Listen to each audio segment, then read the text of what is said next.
बात की शुरुआत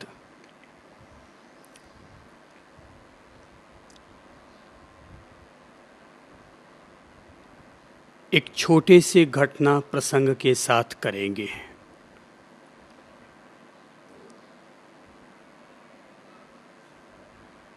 कहते हैं एक राजकुमार ने श्री भगवान के सानिध्य में संन्यास ग्रहण किया था। एक दिन वह राजकुमार भिक्षु आहारचर्या के लिए निकला।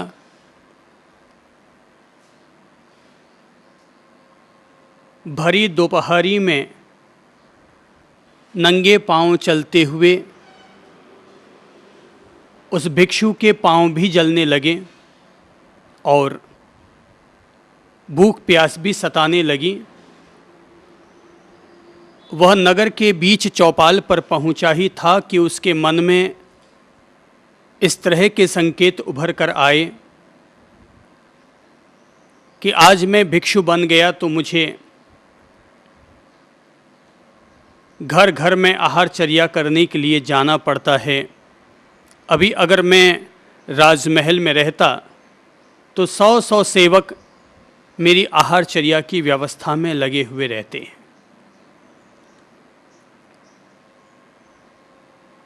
संतों के द्वारा आहारचर्या करना वास्तव में उनके अहम भाव को तोड़ने का एक सीधा सरल तरीका है। इंसान का स्वभाव अहम भाव और अभिमान से घिरा हुआ रहता है।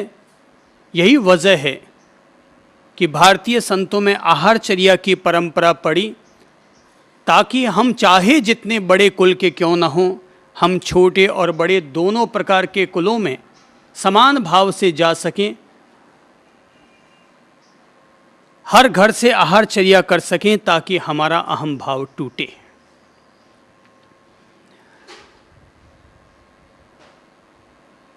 संत भिक्षु इस प्रकार से सोच ही रहा था कि अभी अगर मैं राजमहल में होता तो 100 राजसेवक मेरी सेवा में उपस्थित रहते, मेरी आहारचर्या की व्यवस्था करते, पर मैं भिक्षु बन गया, घर घर जाना पड़ रहा है। इस तरह के संकल्प विकल्प चित्त में इस तरह के क्लेश और संक्लेश उभर रहे हैं कि तभी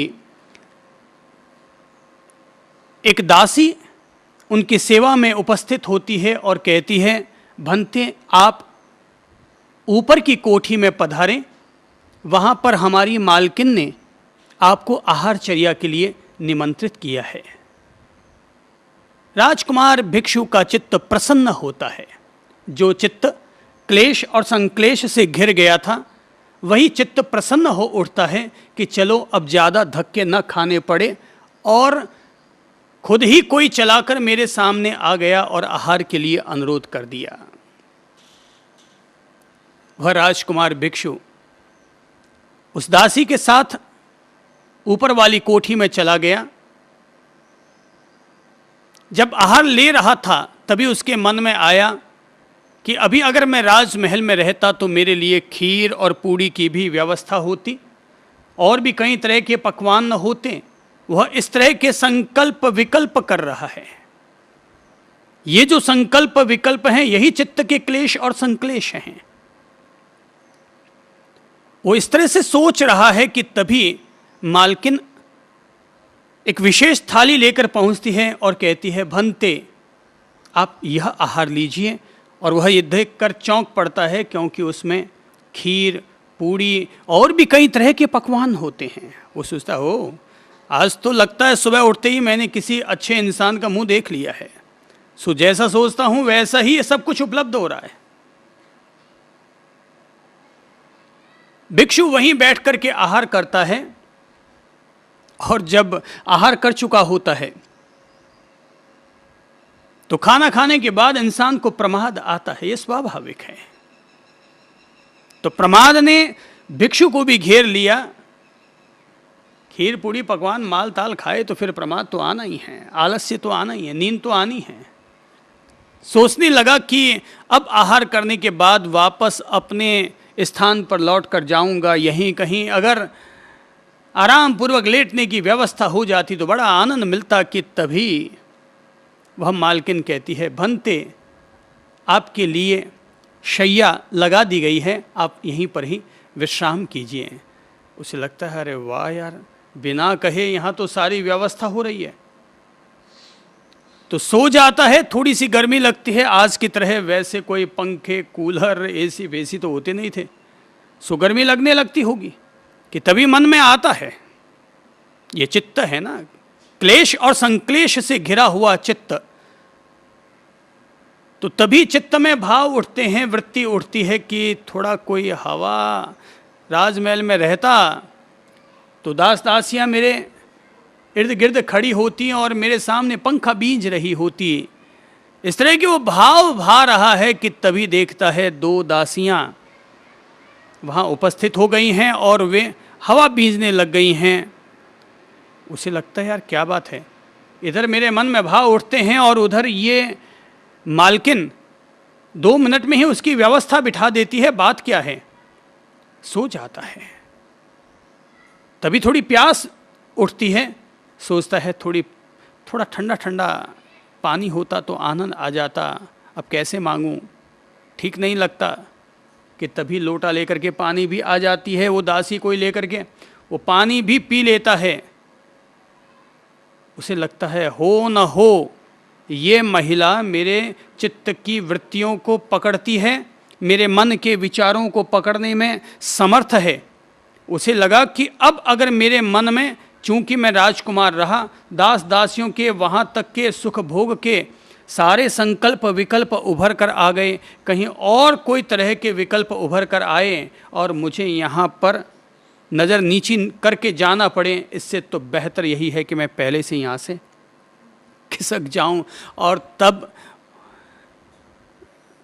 भिक्षु वहाँ से निकल जाता है। भिक्षु को जाते हुए वो मालकिन देखती है, मुस्कुराती है, अभिवादन करती है और अपने काम में तत्पर हो जाती है। अगले दिन वही भिक्षु जब आहार करने के लिए फिर निकलने लगता है तो उसके सद्गुरु उस भिक्षु से कहते हैं, राजकुमार भिक्षु से, कि भैया कल जहाँ पर आहार लेने के लिए गए थे आज भी वहीं पर ही आहार लेने के लिए जाना। भिक्षु हाथ जोड़कर कहता है, प्रभु क्षमा करें, मैं और किसी भी जगह पर जा सकता हूँ पर मैं वहाँ पर आहार लेने के लिए नहीं जा सकता। बोले क्यों वत्स, क्या हुआ? बोले कि मुझे लगता है कि वो महिला हमारे चित्त की वृत्तियों को, हमारे दिल के विचारों को पढ़ने में समर्थ है और जैसा मेरे मन में उभर कर आता है तत्काल वो वैसी व्यवस्था बैठा देती है। वहाँ पर खतरा है, क्योंकि ये मन है, प्राइवेट मन है। आदमी के मन में पता नहीं कब कैसे किस तरह के विचार उठ आए, बड़ा खतरा है।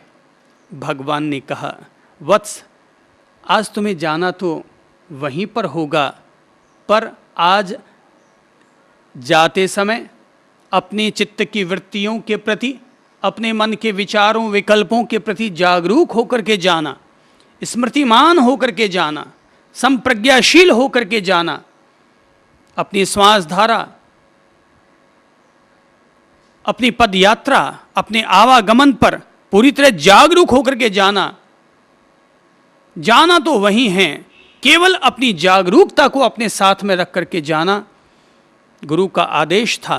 राजकुमार उस भिक्षु को जाना वहीं पड़ा, लेकिन आज उसने देखा, आज वह चलता चला जा रहा है, क्योंकि आज वो जागरूक है। न कोई विचार है, न कोई विकल्प है, न कोई खाने की तमन्ना है, न कोई भोगेषणा है।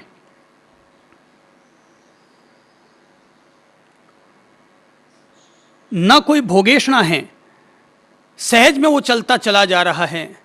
आज न तो दासी उसे बुलाने के लिए आई है, वह सहज में वहाँ जाता है, आहार लेता है, आहार ग्रहण करता है और फिर वापस लौट आता है। गुरु पूछता है, कहो वत्स आज की आहारचर्या कैसी रही? उसने कहा, भंते आज की आहारचर्या ने तो आनंद दे दिया, क्योंकि जो कमियां कल रही थी आज वो कमियां फिर से न दोहराई गई।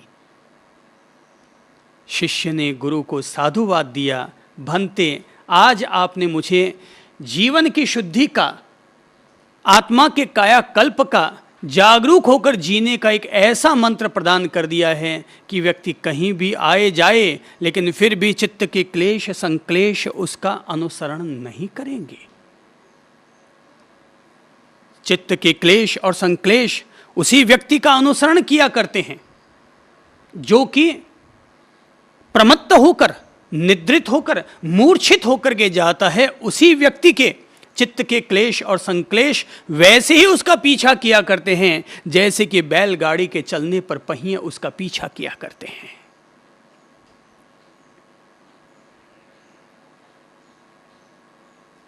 महर्षि पतंजलि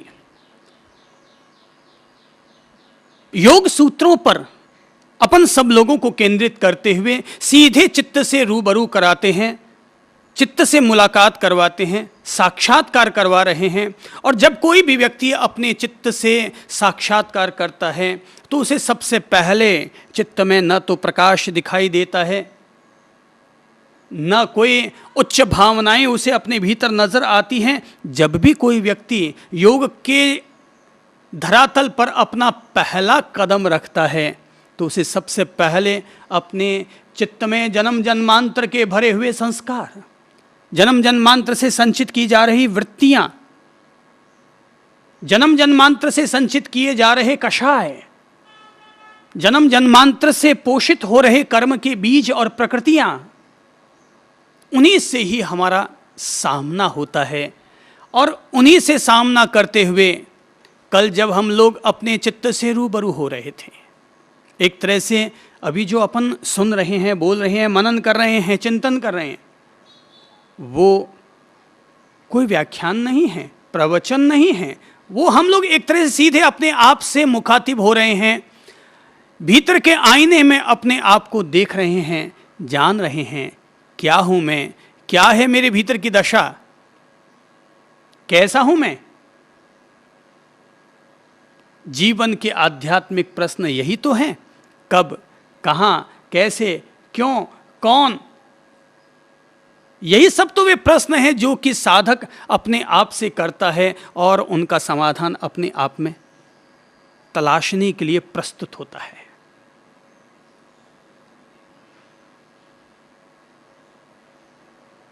तो चित्त की पहली वृत्ति, पहला क्लेश और संक्लेश जो कि हम लोगों पर हावी हो जाता है वो है अविद्या, अज्ञान। ज्ञान व्यक्ति के लिए, व्यक्ति की आत्मा के लिए, व्यक्ति के जीवन के लिए वरदान की तरह है और अज्ञान, अविद्या इंसान के लिए शाप की तरह है, श्राप की तरह है। ज्ञान वो पांख हुआ करता है कि जिसके सहारे हम न केवल इस दुनिया में वरन ठेठ स्वर्ग तक की यात्रा कर सकते हैं।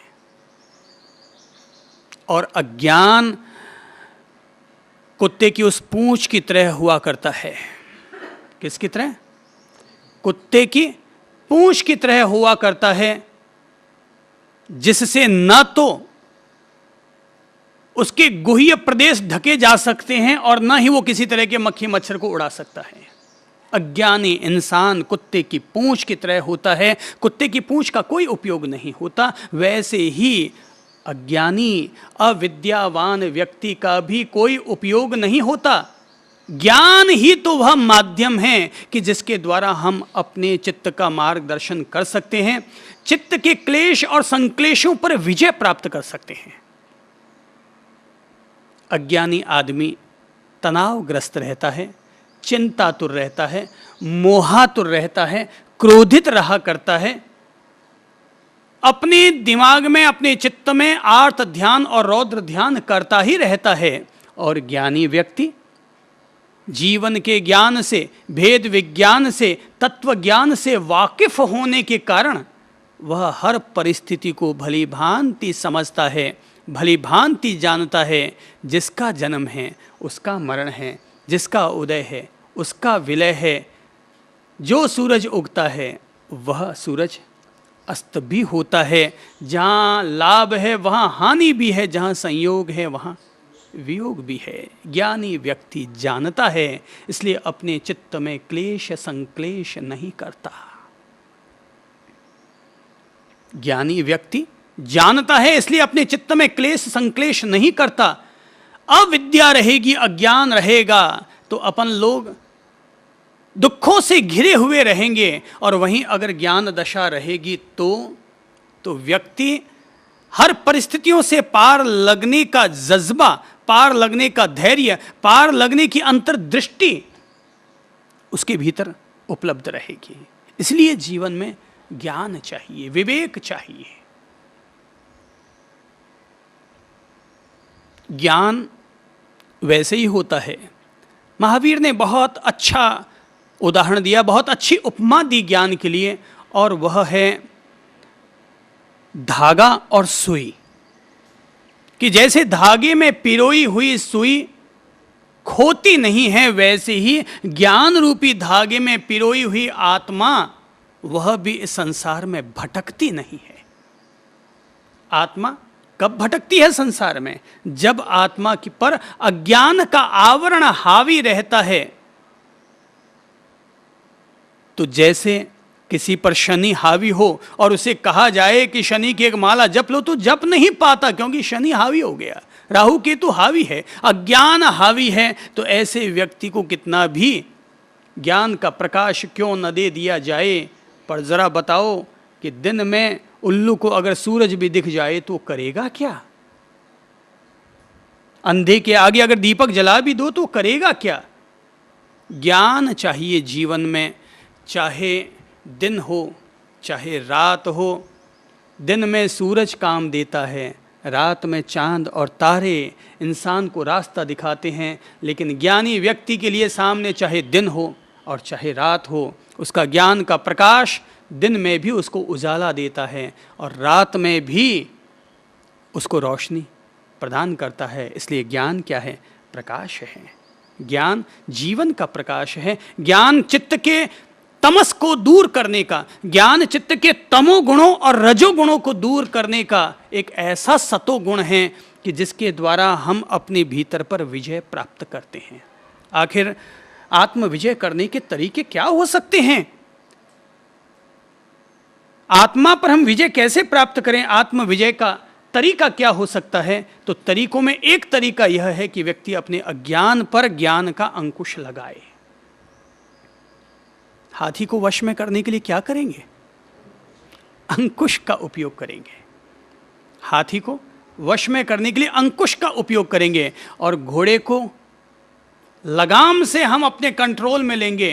तो जैसे हाथी को अंकुश से वश में किया जाता है, नियंत्रण में लाया जाता है, सही दिशा पर चलाया जाता है और घोड़े को लगाम से कसा जाता है, वैसे ही ज्ञान के लगाम से, ज्ञान के अंकुश के द्वारा हम लोग अपने चित्त के घोड़े, चित्त के हाथी पर अंकुश प्राप्त करने में सफल होते हैं।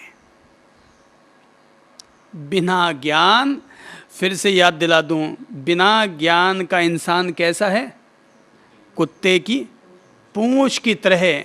पूंछ कोई काम की नहीं होती कुत्ते की, हमेशा मुड़ी की मुड़ी रहती है, उसको कभी सीधा किया ही नहीं जा सकता। इसलिए अज्ञानी आदमी को कितना भी समझा दो मगर उसको सही रास्ते पर नहीं लाया जा सकता। इसीलिए धरती पर संतों का महात्म्य है, ऋषि मुनियों का महात्म्य है, क्योंकि वो इंसान के बेलगाम अज्ञानी चित्त को लगाम देने में, नियंत्रण करने में, सही रास्ता दिखाने में समर्थ होते हैं।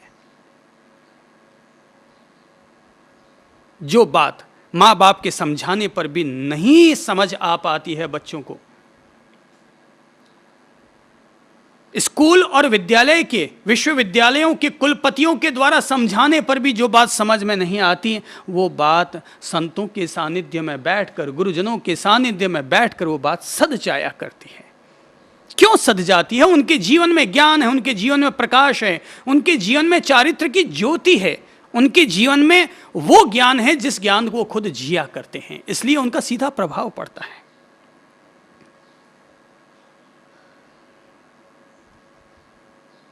ज्ञान सहायक है, अज्ञान विराधक है। अज्ञान खतरनाक होता है, अज्ञान खतरनाक होता है। मैंने सुना है कि एक महिला विदेश से चलती हुई हिंदुस्तान में आई और यहां पर उसने किसी महिला के हाथ में मेहंदी रची हुई देखी, तो उसने पूछा, भाई ये तुम्हारे हाथ में ये ललासी कैसे आ गई, इतनी अच्छी डिजाइनिंग कैसे हो गई? तो उसने कहा कि भाई मैंने मेहंदी लगाई है, मेहंदी से हो गई। ठीक है, वो अपने देश चली गई और उसने वहां पर मेहंदी के पत्ते मंगवाए और मेहंदी के पत्तों को अपने हाथों पर बांध दिया। 3 घंटे तक बांध कर रखा, खोल कर देखा तो उसमें कुछ भी ललासी नहीं हुई। बोले यार उसने तो बताया था मेहंदी बांधने से हाथ लाल होते हैं, पर मेरे तो हाथ लाल हुए ही नहीं। अगली दफा जब फिर वो हिंदुस्तान आती है तब पूछती है कि भाई वो मैंने तो पत्ते बांधे थे पर हाथ तो लाल हुए ही नहीं। तो उसने कहा कैसा किया तुमने? बोले मैंने इस तरह से पत्ते बांध दिए थे पूरे हाथों में। बोले पत्तों को बांधने से हाथ लाल नहीं होते, उसका सही ज्ञान होना ज़रूरी है। उसको पहले पीसो, भिगो और फिर उस मेहंदी का उपयोग करो तो मेहंदी रचेगी। और उसने जब ऐसा सब कुछ करके बताया तो पता चला आदमी के जीवन में ज्ञान ज़रूरी है और अज्ञान खतरनाक होता है। ज्ञान ज़रूरी है और अज्ञान खतरनाक होता है। अपन लोगों ने वो कहानी सुन रखी होगी ना पुराने ज़माने की, कि एक वैद्य ने किसी के उल्टी हो जाने पर दवा दी। रोगी आया कि डॉक्टर साहब सुबह से उल्टियां हो रही हैं, वैद्य राज जी कोई दवा दीजिए। तो वो अंदर जाते हैं और 3 पुड़िया ला करके उसको पकड़ा देते हैं।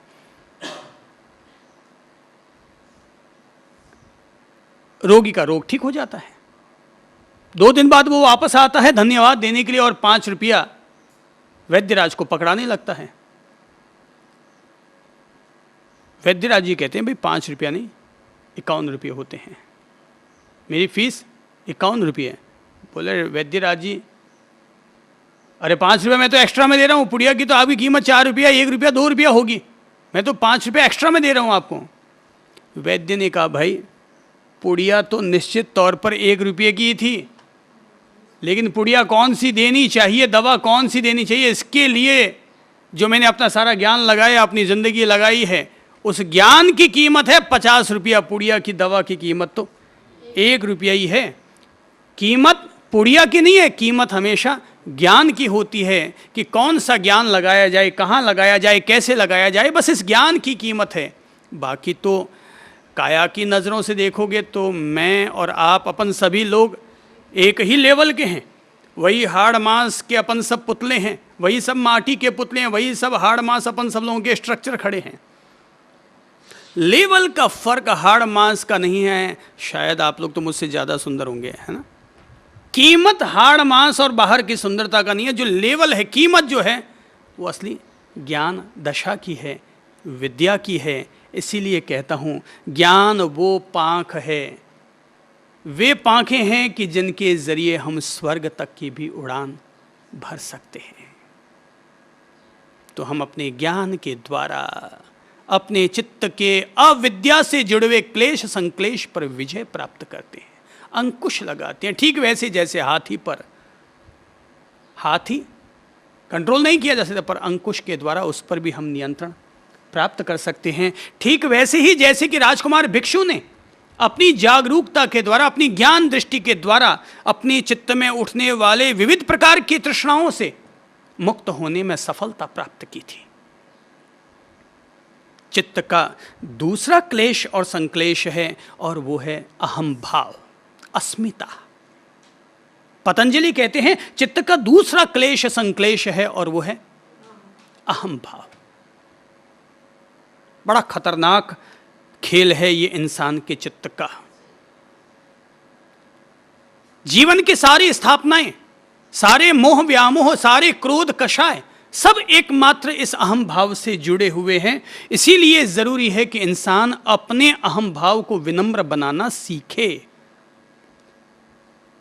जब तक हमारे भीतर अहम भाव रहेगा, मैं और मेरा, अहम यानी मैं। और इस मैं को जब भी ठेस पहुंचती है चार लोगों के सामने या कभी भी किसी भी रूप में, तो आदमी भीतर से क्रोधित होता है। क्रोधित हुआ यानी क्लेश संक्लेश पैदा हुए, व्याकुल हो उठा भीतर से, अनियंत्रित हो गया भीतर से।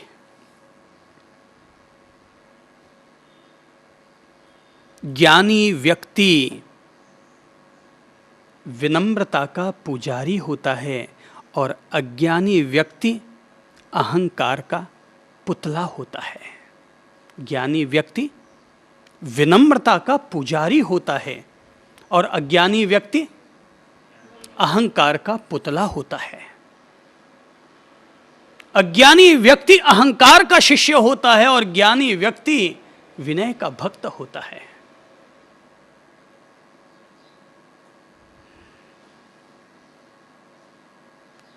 अहंकार हमारे लिए ठीक वैसे ही है जैसे कि सोडा वाटर की शीशी की गोली हुआ करती है। जैसे कि सोडा वाटर की शीशी की गोली होती है। आप लोगों ने कभी सोडा वाटर की शीशी देखी है ना? हैं? बीच में एक गोली रहती है, अंदर माल भरा रहता है, बीच में एक गोली है। वो गोली क्या करती है? भीतर की गैस को बाहर नहीं आने देती और बाहर की हवा को भीतर नहीं जाने देती। हमारा अहम भाव भी ठीक इसी तरह उस सोडा वाटर की शीशी की गोली की तरह काम करता है, जो न तो दूसरों के सद्गुणों को भीतर आने देता है और न ही भीतर के दुर्गुणों को बाहर निकलने देता है। जो भीतर कचरा भरा पड़ा है उसको निकलने नहीं देता, अहम भाव आ जाता है आड़े। किसी भी इंसान को, क्या आपने कभी ये सुना है कहते हुए कि साहब मैं बहुत बुरा हूँ, मुझे गुस्सा आता है, मैं कोई काम का आदमी नहीं हूँ?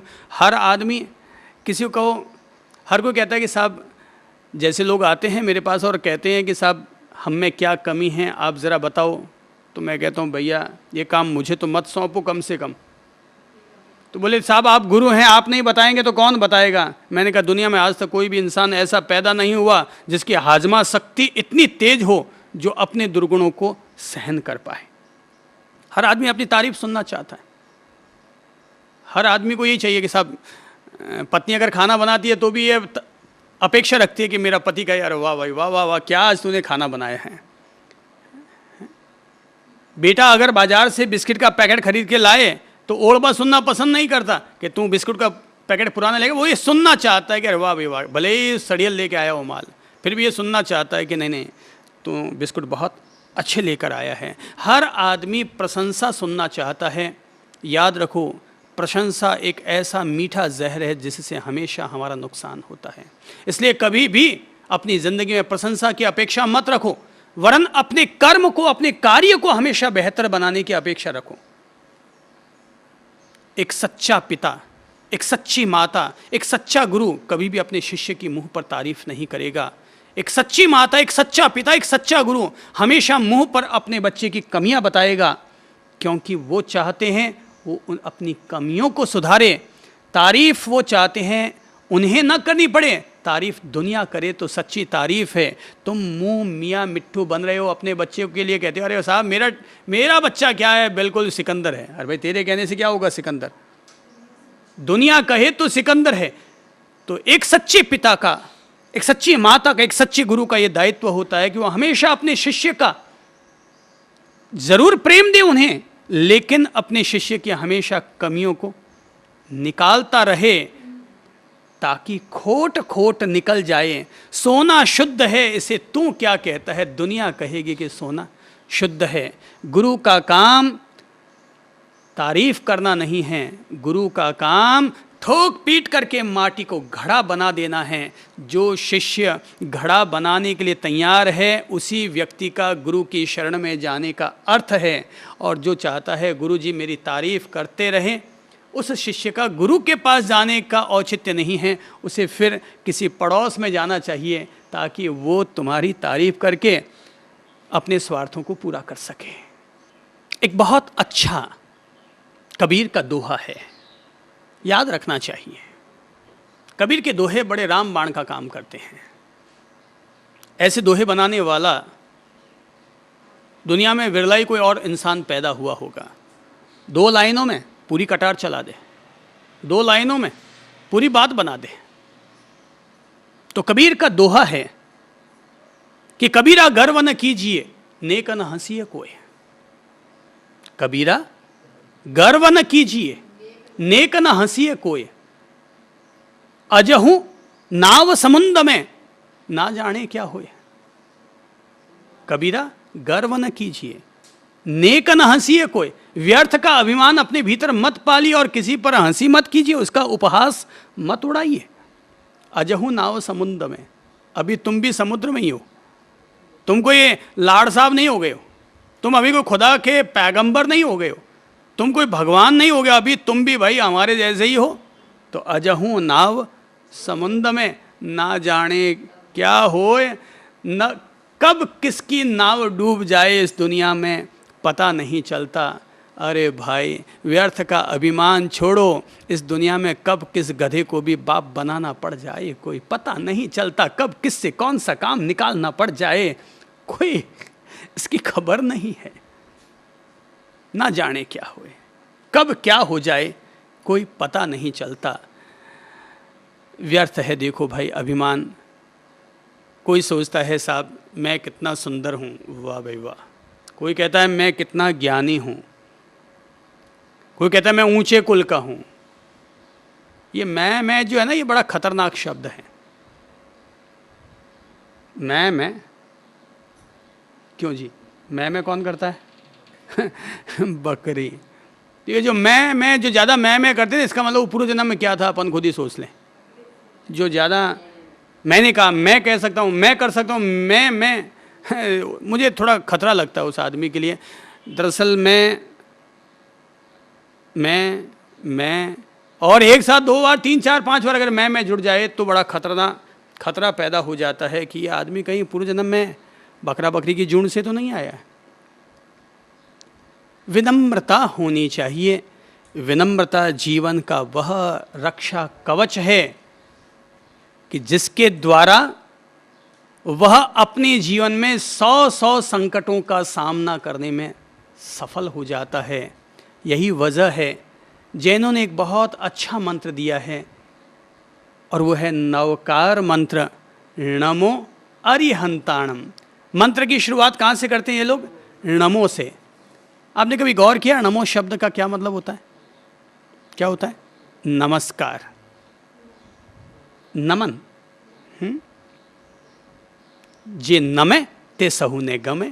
जो नमता है वो सभी को प्रिय लगता है।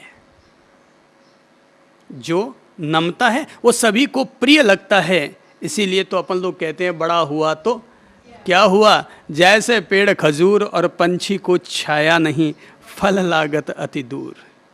बड़ा हुआ तो क्या हुआ, बड़े बहुत होते हैं, बाढ़े भी बहुत बड़े होते हैं, पहाड़ भी बहुत बड़े होते हैं। भाई ज्यों ज्यों आदमी में गुणों की परिपक्वता आती है, विनम्रता आती है, अहम भाव टूटता है, ज्ञान की दशा परिपक्व होती है, तो ज्यों ज्यों उसमें परिपक्वता आती है त्यों त्यों इंसान और ज़्यादा झुकता है। और जो झुकता नहीं है, अपने आप को अकड़ कर रखता है, वो आदमी अमचूर की तरह हुआ करता है। खजूर अमचूर की तरह हुआ करता है हुजूर।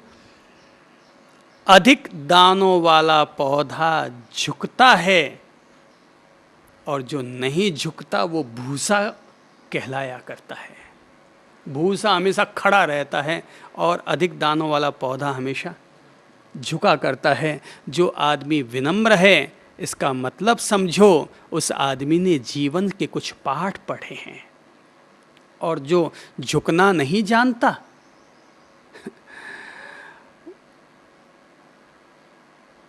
एक बहुत अच्छी घटना सुनाता हूँ। बहुत साल पहले की बात है।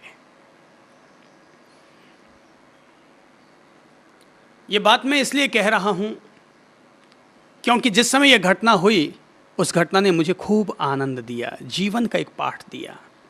और ये घटना है दिल्ली विश्वविद्यालय के पूर्व कुलपति महोदय की।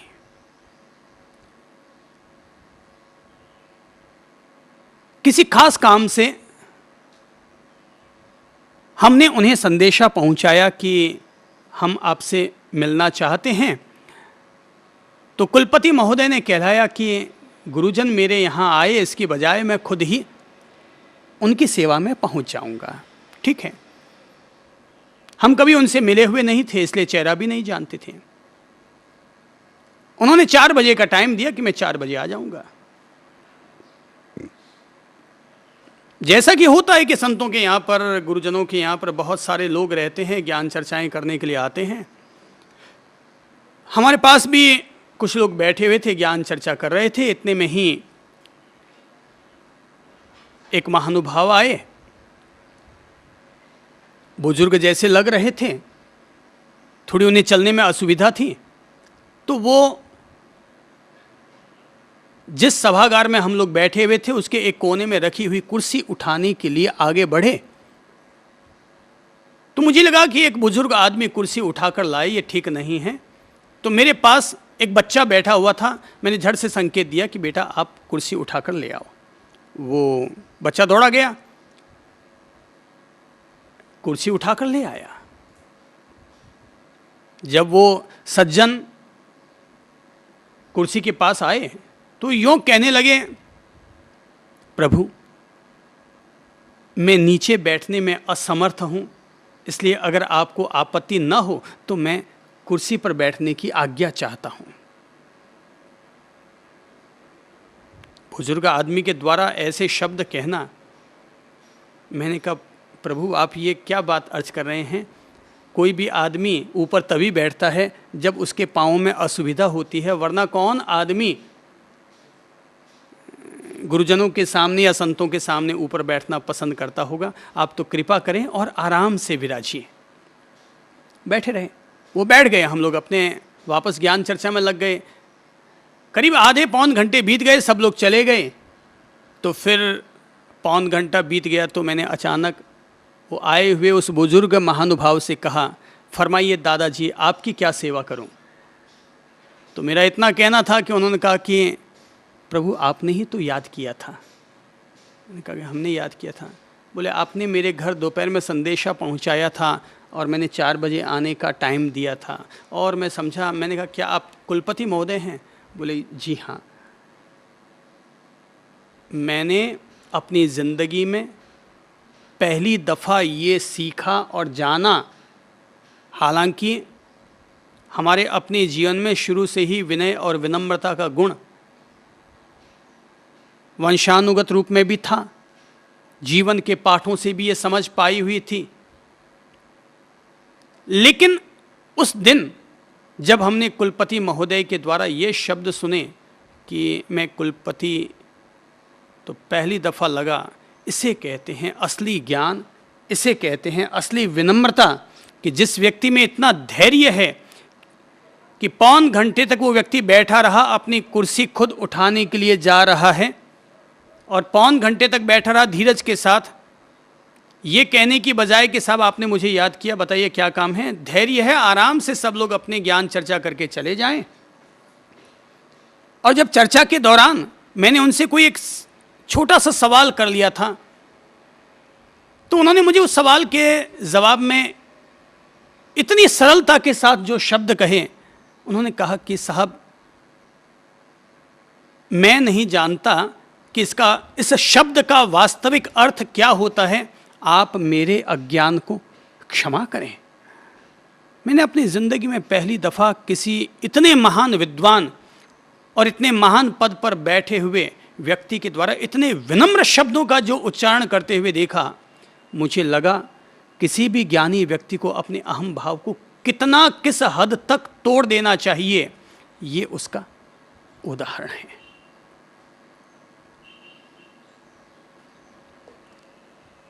जैनों ने जो मंत्र दिया, नौकार मंत्र, उसकी शुरुआत होती है नमो से, नमस्कार से।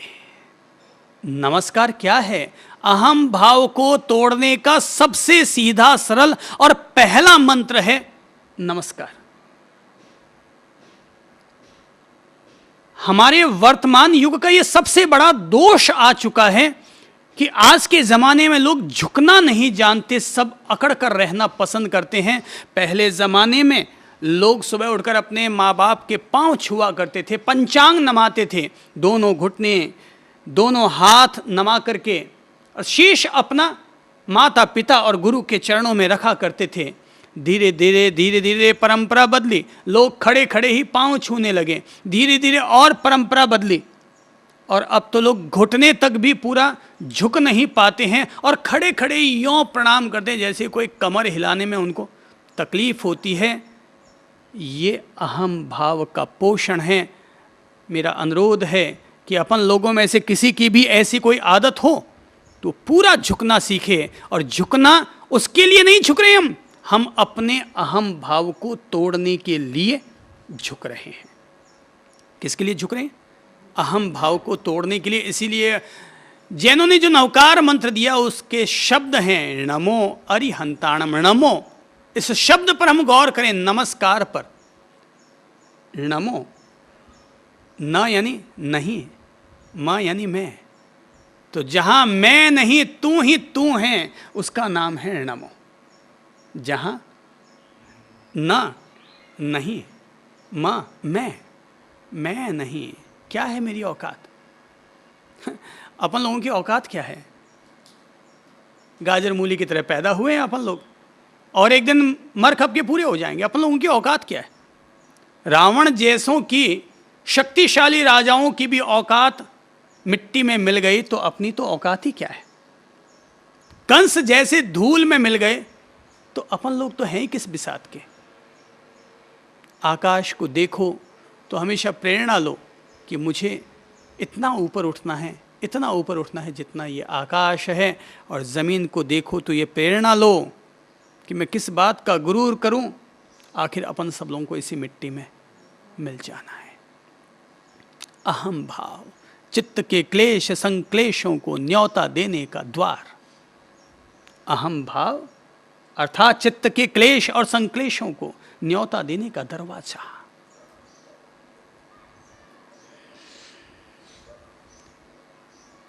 एक बहुत महान विद्वान संत हुए हैं जिनका नाम था उपाध्याय यशो विजय जी महाराज।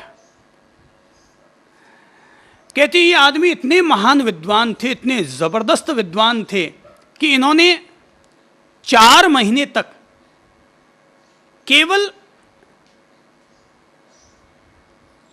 8 अक्षरों पर ही अपने पूरे प्रवचन दिए। संजोगा विप्पमुक्कस्स, केवल इन 8 अक्षरों पर पूरे 4 महीने तक उनका विवेचन करते चले गए, अलग अलग दृष्टिकोणों से, अलग अलग एंगलों से।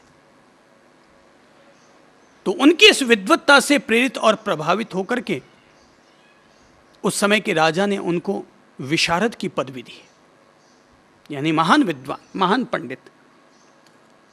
तो विशारद की पदवी मिलने के बाद यशो विजय जी जब भी चलते तो उनके आगे आगे 4 ध्वजाएं रहती थी। भाई ध्वजाएं फुरक रही हैं। कोई कहते वो सब कौन से महाराजा ने, वो आ रहे हैं जिनके आगे ध्वजाएं फुरक रही हैं, ध्वजाएं फहरा रही हैं। तो 4-4 ध्वजाएं लेकर के चलते थे। तो घूमते घामते चलते फिरते आखिर वे दिल्ली पहुंचे। तो वहां पर वे प्रवचन देने लगे। तो जब नगर में प्रवेश हुआ तो वही 4 ध्वजाएं चलती थीं। तो लोगों ने देखा क्या ठाठ है, क्या बात है। प्रवचन देने लगे जब वे दिल्ली में पहुंचकर, तो तभी एक बुजुर्ग अनुभवी महिला खड़ी हुई, श्राविका खड़ी हुई, और उसने यशो विजय जी महाराज से पूछा कि प्रभु जी, मेरा आपसे एक प्रश्न है। बोले क्या प्रश्न है? बोले महाराज जी, अपने धर्म में गणधर गौतम स्वामी जी हुए, तो गौतम स्वामी जी ज्यादा ज्ञानी थे या आप ज्यादा ज्ञानी हैं? यशो विजय जी ने भरी सभा के बीच में उन्हें कहना ही पड़ा, भाई गौतम स्वामी जी तो हमारे पूर्वज हैं, वो हमसे ज्यादा ज्ञानी थे। गौतम स्वामी जी तो हमसे ज्यादा ज्ञानी थे। तो उस बुजुर्ग अनुभवी महिला ने पूछा, भगवान तब फिर आप मुझे ये बताइए कि जब गौतम स्वामी जी चलते थे तो अपने आगे कितनी ध्वजाएं फहराते हुए चलते थे? यशो विजय जी को बात समझ में आ गई।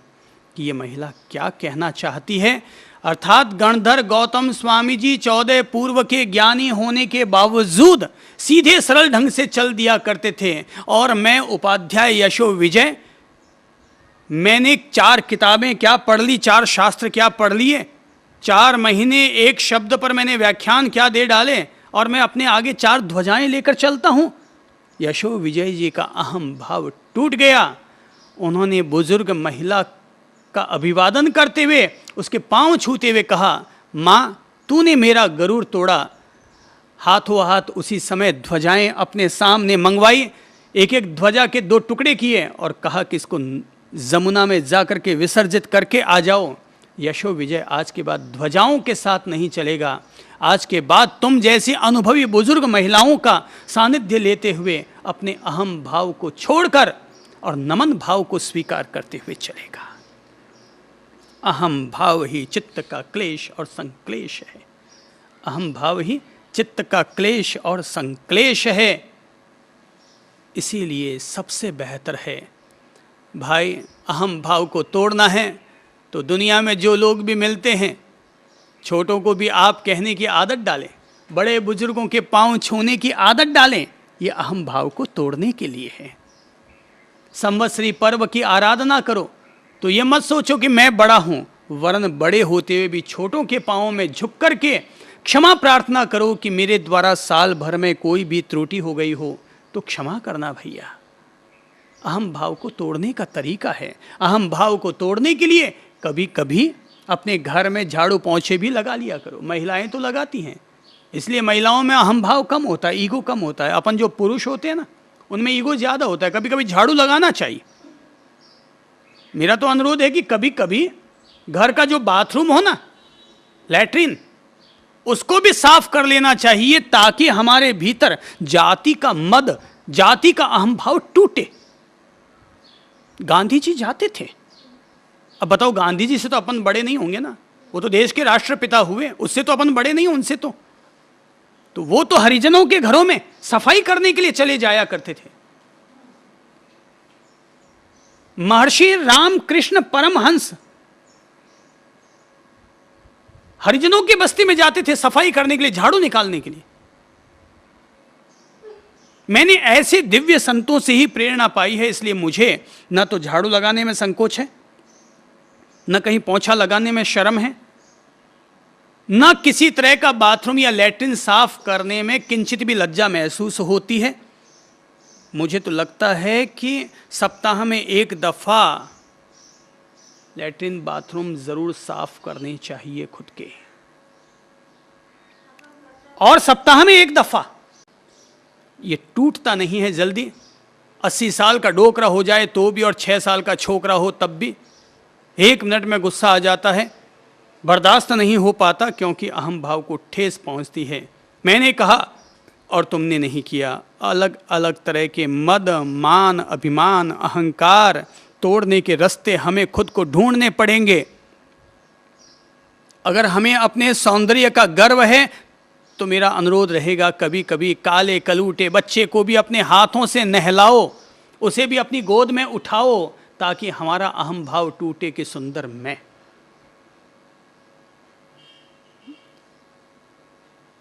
इंग्लैंड की युवराज्ञी थी डायना, यही नाम था ना, प्रिंस चार्ल्स और डायना।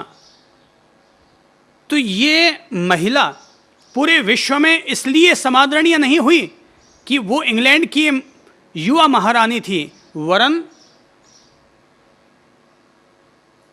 अनाथालयों में चली जाती, जहां पर एड्स हो चुका है ऐसे अस्पतालों में चली जाती, कैंसर से पीड़ित बच्चों के अस्पतालों में चली जाया करती।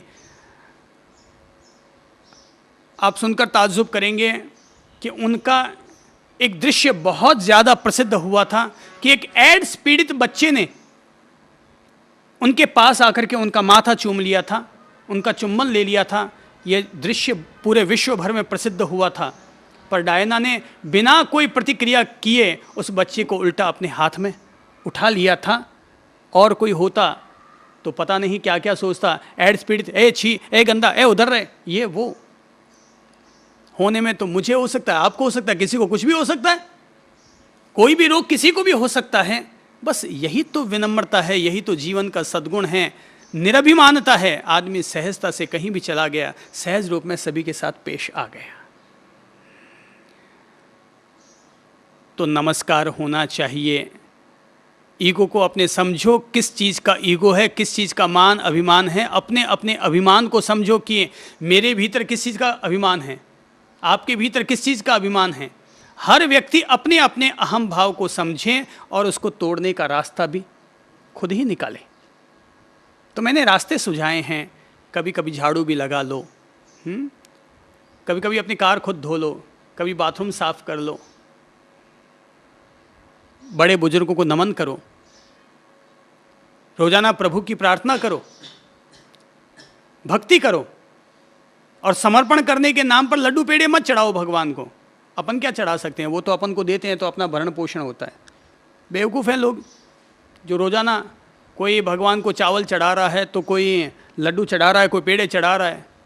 गणेश जी को लोग देखो गणपति के मंदिर में जाकर के लड्डुओं की परातों की परातें रोज वहाँ चढ़ती हैं। अरे यार, अपन लोग क्या चढ़ाते हैं भगवान को? अरे गणपति अपन लोगों को लड्डू देते हैं तो अपन लोगों का भरण पोषण होता है। अपन उनको क्या चढ़ाएंगे? देने वाला वो है। चढ़ाना है तो भगवान को, दुनिया के किसी भी भगवान को लड्डू नहीं चाहिए, शनि महाराज को तेल नहीं चाहिए, महावीर स्वामी जी को आपके चावल नहीं चाहिए, दीपक नहीं चाहिए। अगर चढ़ाना है तो अपना अहम भाव चढ़ाएं। मैं का जो भाव है वो हम चढ़ाएं और ये भाव लाएं, प्रभु जो करता है वो तू ही करता है। मेरे जीवन में आज जो भी खुशहाली है उसमें भूमिका मेरी नहीं तेरी है। तेरा अनुग्रह है तो मैं फल फूल रहा हूँ, मेरी क्या औकात। मैं तो एक साधारण जीव की तरह, एक साधारण पंछी की तरह हूँ। तेरा अनुग्रह है मुझ पर तो आज लोग मुझे चाहते हैं, मेरा मान सम्मान करते हैं, सारी खुशहाली है, धन दौलत समृद्धि है। कहीं दान दो तो अपना नाम खुदवाने में विश्वास मत रखो, दे दो, लगा दिया। समर्पण। अब नाम खुदवाएंगे तो अहम भाव का पोषण होगा। मेरा नाम ये खुद गया। हालांकि फुर्सत किसी को भी नहीं है, उसको पढ़ने की देखने की फुर्सत किसी को ही नहीं है। आदमी खुद ही देख देख के राजी होता है। अखबार में फोटो छपता है ना, तो देख के बड़ा खुश होता है, अरे ला यार देखता हूँ कैसा है। एक दफ़ा क्या हुआ कि मैं आईना देख रहा था, आईने के सामने खड़ा था, तो किसी ने पूछा आज आप आईना क्यों देख रहे हैं? मैंने कहा इसलिए देख रहा हूं ताकि अपने चेहरे को देखकर इतनी तृप्ति हो जाए कि अखबार में फोटो छपाने की तमन्ना ना जगे। अपने चेहरे को अखबार में देखने की अगर इच्छा होती है तो आईने में जाके खड़े होकर के प्यार से दाब के देख लो ना, जितना तेरे देखने की तमन्ना है, ताकि फिर अखबार में छप जाने के बाद उसको देखने का जो क्षण भंगुर सुख होता है, उस क्षण भंगुर सुख को प्राप्त करने की तृष्णा और तमन्ना न जगे। सहज भाव से अहम भाव को तोड़ें। तो महत्वपूर्ण क्या हुआ? चित्त के क्लेश संक्लेशों से मुक्त होने के लिए ज्ञान को महत्व दो, अज्ञान को तोड़ो, अज्ञान की जंजीरों को तोड़ो, अहम भाव को छोड़ो और नम्रता के भाव को अपने जीवन से जोड़ो। तो भक्ति करो, मैं का भाव समर्पण करो। 24 घंटे प्रभु जो है तेरी कृपा है, मैं नहीं हूँ करता वर्ता सब तू है, मैं तो मीडिएटर हूँ। तू चाहता है मेरे द्वारा ऐसा हो तो कर लेंगे। जीवन में जब जब खुशहाली आ जाए तो उसके साथ मैं का भाव मत जोड़ो, करता भाव मत जोड़ो। पर जब भी जीवन में हमारे द्वारा गलती हो जाए तो तब झट से जोड़ लो। उस अहम भाव को तोड़ने के लिए प्रभु गलतियां जो हो रही हैं मेरे अज्ञान के कारण हो रही हैं, अच्छाइयाँ जो हो रही हैं वो तेरे बलबूते हो रही हैं। हो सकता है प्रभु न करता हो सकता है हमारे कारण ही अच्छाइयाँ भी हो रही हैं और बुराइयाँ भी हो रही हों, पर अच्छाइयों के हो जाने से हमारे भीतर अहम भाव न जग जाए। इसलिए अपनी सफलता का श्रेय हमेशा ऊपर वाले को दो, दूसरों को दो। सफलता का श्रेय कभी अपने आप पर मत लो। दूसरों को दोगे तो वे हमारे लिए सहयोगी बनेंगे। खुद ही सफलता का श्रेय ले लोगे कि सब आज जो कुछ हो रहा है मेरे बलबूते हो रहा है। तो राम और रावण में यही फर्क है। रावण हर सफलता का श्रेय खुद लेता है और श्री राम हर सफलता का श्रेय दूसरों को देते हैं। जब रावण का वध हो जाता है, लंका फतह हो जाती है, सब लोग स्तुतिगान करने लगते हैं राम की, राम का स्तुतिगान करने लगते हैं कि प्रभु आपने सब पर विजय प्राप्त कर ली। राम कहते हैं भाई ये विजय मेरी नहीं है, ये विजय अपन सब लोगों की है। अगर आप लोग मेरे लिए मददगार न बनते तो ये अकेला राम रावण पर विजय प्राप्त नहीं कर सकता था। तो अपनी सफलता का श्रेय दूसरों को देना अपने अहंकार को तोड़ने का पहला पगथिया है। अपनी सफलता का श्रेय दूसरों को देना अपने अहंकार को तोड़ने का पहला पगथिया है। इसलिए यह मत कहो कि मेरे कमाने से आज मेरा घर फला फूला है, वरन ये कहो कि साहब सब माइतों की पुण्यवानी है, बुजुर्गों के पुण्य हैं कि उनके बलबूते पर आज मैं 2 पैसे कमा सका हूं। तो सफलता का श्रेय हमने दूसरों को दिया, नहीं तो अहम भाव पैदा हो जाएगा और वो अहम भाव जब जब भी टूटेगा उसको ठेस पहुंचेगी, तब तब हमारे चित्त में क्लेश संक्लेश होंगे और वो हमारे लिए हानिकारक चीज बन जाएगी। राजकुमार भिक्षु दूसरे दिन भिक्षाचर्या करके जब वापस लौटा तो जागरूकता किसने साधी? खुद ने। सफल कौन हुआ? खुद हुआ।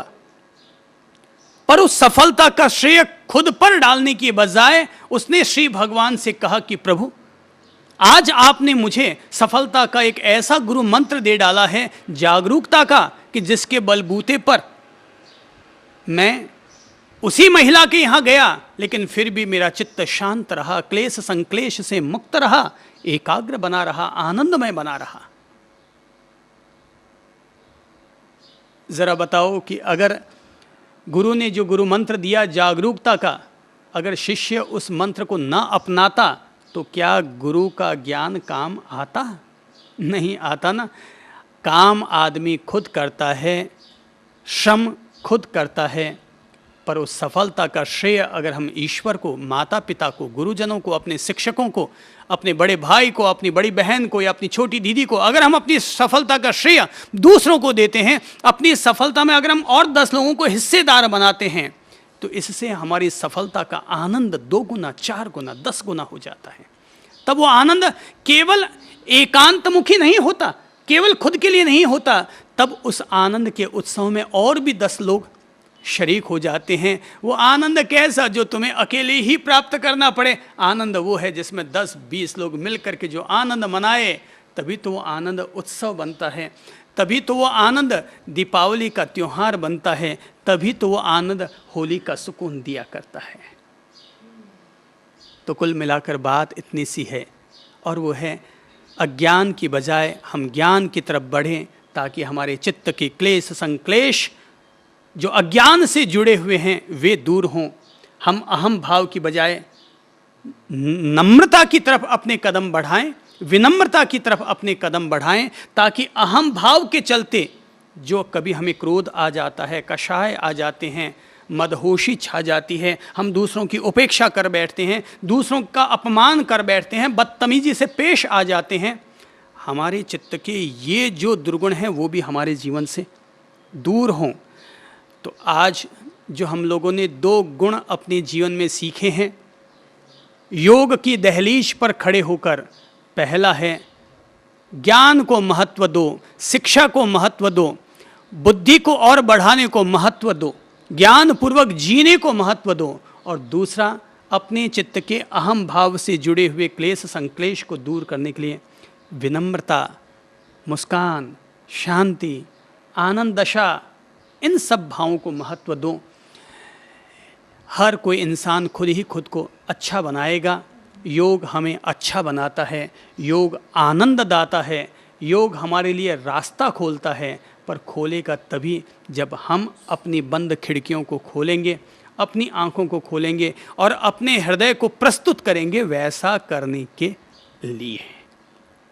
अपनी ओर से प्रेम पूर्वक इतना ही अनुरोध करता हूँ।